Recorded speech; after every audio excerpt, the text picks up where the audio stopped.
कहानी की शुरुआत में हम थन नाम के एक लड़के को देखते हैं जो कि काफी ज्यादा परेशान और हताश बैठा हुआ है।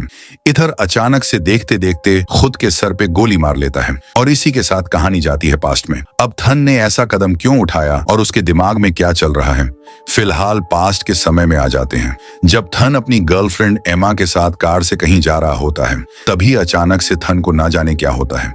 उसे बार बार बेहोशी जैसा महसूस होता है। बड़ी मुश्किल से एमा उसको संभालती है, लेकिन तभी अचानक से इनका बहुत ही बुरा एक्सीडेंट हो जाता है। इसके साथ ये सीन होता है यहाँ पर कट, और हम अगले सीन में एथन को गाड़ी से निकलते हुए देखते हैं, जिसके हाथ पर एक प्लास्टर है। उस प्लास्टर में एमा का नाम लिखा हुआ है। वो देखता है कि आसपास एमा कहीं भी नहीं है। एथन एमा का नाम पुकारते हुए उसको ढूंढने लग जाता है। तभी वो देखता है कि अब हर चीज तबाह और बर्बाद हो चुकी है और आसपास किसी भी इंसान का नामो निशान नहीं है। दरअसल ये सब कुछ हुआ एक अनजान वायरस की वजह से। अब ये वायरस क्या है, कैसा है, किस तरह इससे दुनिया खत्म हो गई, ये हमें मूवी की स्टोरी के साथ पता चल जाएगा। फिलहाल थन जब एमा का नाम चिल्लाते हुए उसको ढूंढ रहा होता है, उस दौरान उसका सामना एक आदमी से होता है जिसके पास एक बड़ी गाड़ी और गन भी है। तो वो आदमी थन को देखकर पूछता है कि क्या तुम खो गए हो, लेकिन उसके इतना पूछते ही वहां पर गोलियां चलने लग जाती हैं। गोलियां चलता हुआ देखकर वो आदमी भी फायर करता है और तभी यह देखकर एथन छुप जाता है। लेकिन उस आदमी के साथ उसका ड्राइवर इस गोलीबारी में मारा जाता है और उन्हें मारने का काम किया होता है एक मिडिल एज महिला ने, जिसका नाम में है, जो कि आकर सबसे पहले दोनों को ही देखकर चेक करती है कि वो दोनों मर गए या फिर नहीं। फिर वो गाड़ी के अंदर बैठकर एथन को चेक करने लगती है। एथन उसे बताता है कि मैं इनके साथ नहीं हूँ, मैं तो बस खो गया हूँ और अपनी गर्लफ्रेंड एमा को ढूंढ रहा हूँ। इस पर मैंथन से कुछ और पूछने के बजाय दोनों की लाशों को उठाने में मदद मांगती है, मगर तभी थन फिर से बेहोश हो जाता है और उन दोनों की लाशों के साथ मे को, थन को भी गाड़ी में लाद कर वहां से निकलना पड़ता है अपने घर के लिए, जहां पहुंचने की काफी देर के बाद थन को दोबारा होश आ जाता है, जो कि मे से नीचे आकर मिलता है। दोबारा मैं उससे पूछती है कि अब तो तुम ठीक हो ना। साथ ही वो अपने और थन के लिए खाना भी बना रही थी। वो दोबारा पूछती है कि एक बात बताओ, तुम्हें आखिरी बात क्या याद है।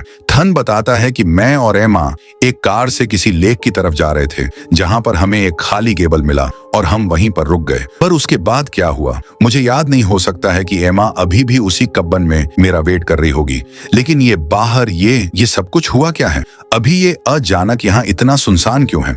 और तब वो सिर्फ इतना कहती है कि ये शायद नेचर का तरीका है इंसानों से अपना बदला लेने का। उसी बीच नेटर में खराबी की वजह से लाइट चली जाती है, जिसे बनाने के लिए मे फिर बाहर जाती है। पर जब वो काफी देर तक वापस नहीं आती तो एथन भी चेक करने के लिए बाहर निकलता है। इस जगह दूर दूर तक घास के हरे भरे मैदान और पेड़ पौधों के अलावा कुछ भी नहीं दिख रहा था। यहाँ पर थन एक जगह कंगाल को देखता है जिसे मैंने बांधा हुआ था। तब मैं उससे कहती है कि उसके करीब मत जाना, बहुत खतरनाक है। वो फिर एथन जनरेटर को देखकर झटके में उसको ठीक कर देता है, जो कि मे के लिए काफी खुशी की बात होती है। दोनों खाना वगैरह खाते हैं और रात हो जाती है। तब थन देखता है कि मैं कोई गाना सुन रही है। साथ ही साथ वो थन को देखकर नाचने भी लग जाती है। हालांकि थन को यह बात सही नहीं लगती, तो मैं उसके साथ कार्ड गेम खेलती है, लेकिन थन इस गेम में जरा भी इंटरेस्टेड नहीं होता। उसे बस अपनी गर्लफ्रेंड एमा को ढूंढना है। वो कहता है कि देखिए, आपका बहुत बहुत शुक्रिया कि आपने मुझे यहाँ पनाह दी और खाने को दिया। मेरा जाना बहुत जरूरी है। रात को कहीं भी जाओगे तो खतरा ही खतरा रहेगा, इसलिए सुबह होने दो, दोनों साथ में चलेंगे। सुबह लेकिन एथन कहाँ मानने वाला था। वो रात के वक्त में कि सोने के बाद उसकी गाड़ी लेकर चुपके से निकल जाता है एमा को ढूंढने के लिए, जिस रास्ते में उसे कई बार बेहोशी छा जाती है और कुछ फ्लैशबैक्स भी दिखाई देते हैं। मगर किसी तरह वह उसी कब्बन में पहुंच जाता है जहां वह एमा के साथ गया था। लेकिन यहाँ उसे एमा की जगह एक महिला और उसका बच्चा मिलता है, जो कि इस सिचुएशन में यहाँ पर छिपकर रह रहे थे। अब इस महिला को थन अपने बारे में बता ही रहा होता है। तभी अचानक से एक अजीब सा जॉम्बी इनके घर में घुसने की कोशिश करता है। अब इस जॉम्बी को देखकर ऐसा लग रहा है जैसे कि ये चलता फिरता कोई पेड़ हो। उसका चेहरा बड़ा अजीब सा होता है और उसके शरीर पर पेड़ के पत्ते और झाड़ वगैरह निकले होते हैं। बड़ी मुश्किल से थन उसे वहां से बाहर निकालता है, लेकिन किसी तरह वो जॉम्बी दोबारा से महिला को पकड़ लेता है। अब ये देखकर उस जॉम्बी के सर पर थन कई बार वार करता है, जिस कारण वो आखिरकार महिला को छोड़ देता है। इसके बाद वो महिला अपने बच्चों को सुला देती है और थन से कहती है कि यहाँ कोई भी एमा नहीं है, मैं यहाँ कई हफ्तों से रह रही हूँ और अब तुम एमा को तो भूल ही जाओ। मेरा पति भी इस वायरस की चपेट में आ चुके थे, जिनको आखिरकार मुझे मारना पड़ा, और उनके बेटे को आज भी उनका इंतजार है कि वह पापा आएंगे। एथन बताता है कि एमा को कुछ नहीं हुआ होगा, वो एक डॉक्टर थी। हम दोनों एक दूसरे से बहुत प्यार करते थे, हमारी जिंदगी बहुत ही अच्छी चल रही थी। अचानक से हमें पता नहीं ये क्या हो गया, ये कैसा वायरस फैला है। पता नहीं लोग जिंदा चलते फिरते पेड़ में बदल रहे हैं, बताओ, जो कि और लोगों को हमला करके उनको भी इफेक्ट कर रहे हैं। इन्हें तो मारा भी नहीं जा सकता, चाहे इनके असर पे वार करो या कुछ भी करो, क्योंकि कुछ देर के बाद ये फिर से जिंदा हो जाते हैं। ये सब कुछ देखकर मैंने और एमा ने सेफ जगह ढूंढने की सोची, पर अचानक पता नहीं क्या हुआ, वो अचानक गायब हो गई। उसे अभी भी ढूंढ रहा हूँ। कहने के बाद एथन देखता है कि जिस जॉम्बी को उसने मारा था वो दोबारा से उठकर बाहर घूम रहा है। अब ये महिला थन को कुछ देर के लिए सोने के लिए बोल देती है।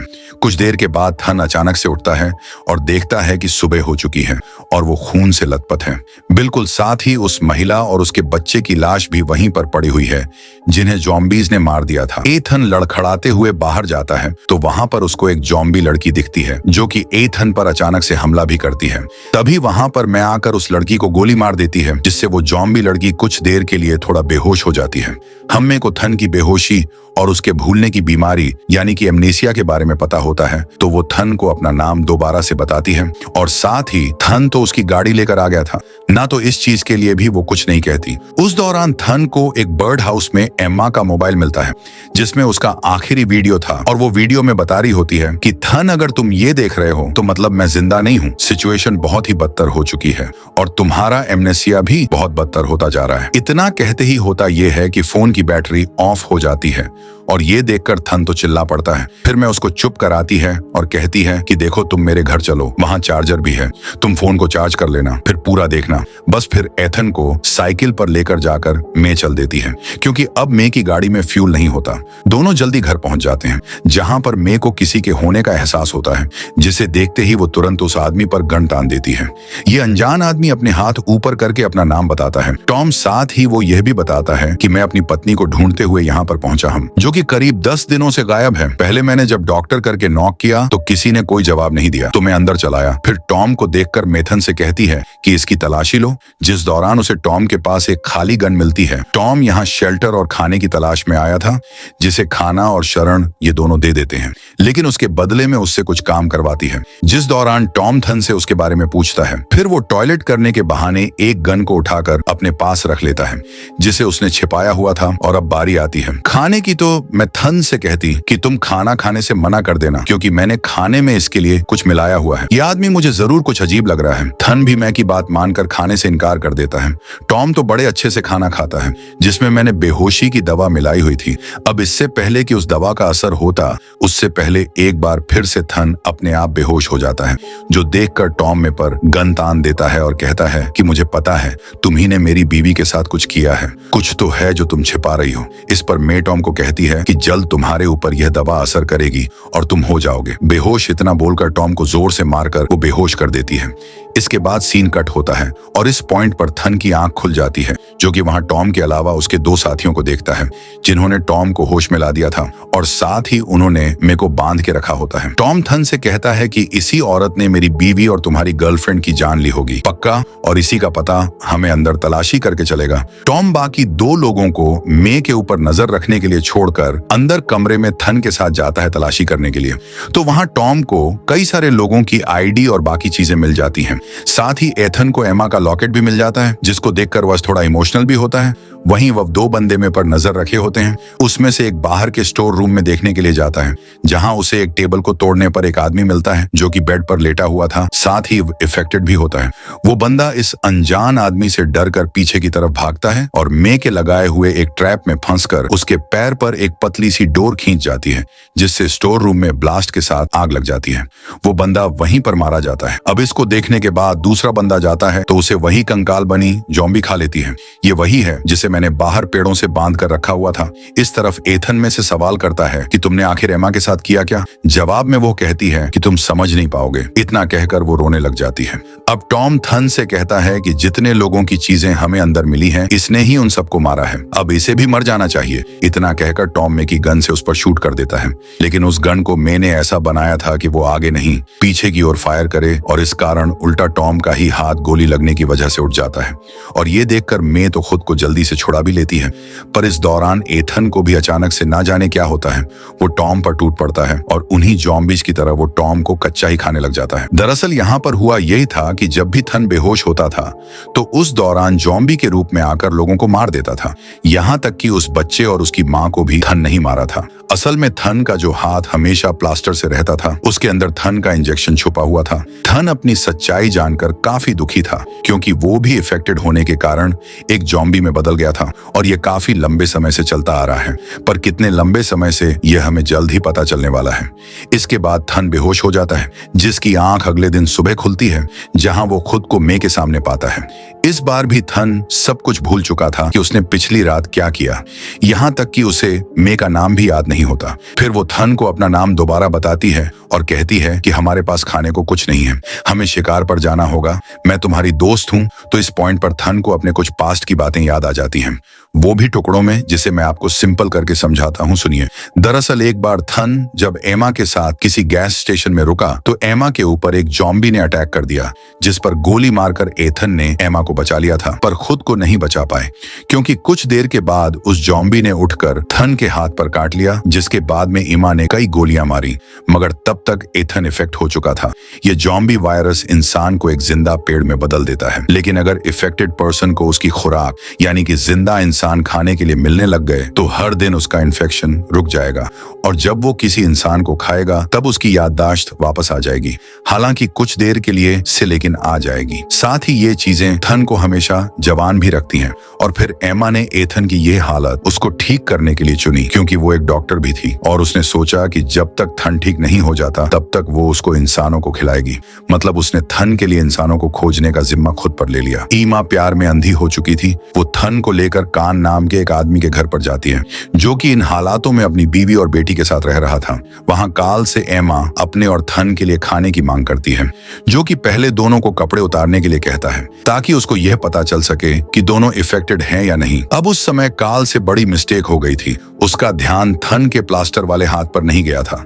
थन और एमा अंदर जाते हैं, पर जब दोनों खाने के लिए बैठते हैं तो थन की तबीयत खराब हो जाती है, जिसे वॉशरूम के बहाने ले जाकर एमा ऊपर चली जाती है और यह चीज काल के दिमाग में शक पैदा करने के लिए बिल्कुल काफी थी। ऊपर एमा एथन को समझा कर आती है कि हमें यही करना होगा, तुम अपना काम करो, मैं उन लोगों का ध्यान भटकाती हूँ। इतना कहकर वो ईधन को छोड़कर जाती है, जिस दौरान काल एमा पर गन तान देता है और अपनी बीवी और बच्चों को बाहर जाने के लिए कहता है, लेकिन दोनों बाहर जाने की बजाय ऊपर की तरफ थन के पास जाती है, क्योंकि वो कुछ अजीब आवाजें सुनाई दे रही थीं। इधर काल और एमा में मुठभेड़ शुरू हो जाती है, जिसमें एमा के चेहरे पर लगती है चोट, पर काल को वो शूट करके मार डालती है।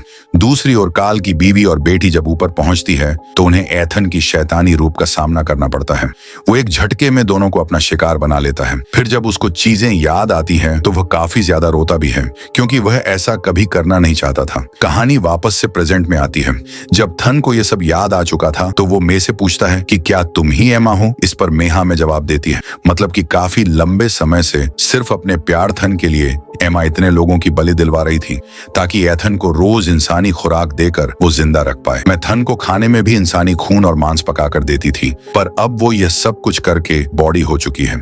हालांकि इन्फेक्शन के कारण एथन की उम्र नहीं बढ़ती और जब ये सारी सच्चाई एथन को पता चलती है तो वह खुद को खत्म करने के लिए अपने सर पर गोली मार लेता है। यही सीन हमने शुरुआत में देखा था, पर जैसा कि हम जानते हैं कि एथन ज़ॉम्बी है, वह मर नहीं सकता, इसलिए वह फिर खड़ा हो जाता है, जिससे में यानी कि एमा रोकती है और उसे काफी दिनों के बाद किस भी करती है। एक तरफ से एमा ने हार कर एथन के आगे खुद को सौंप दिया था, जो कि अपने और एमा के साथ बिताए पलों को याद करते हुए एमा को अपना शिकार बना लेता है। और अब मूवी के आखिरी सीन में दोनों को ज़ॉम्बीज़ रूप में देखते हैं, जो कि एक दूसरे का हाथ थामकर आगे निकल जाते हैं। इसी सस्पेंस के साथ मूवी समाप्त। Thanks for watching.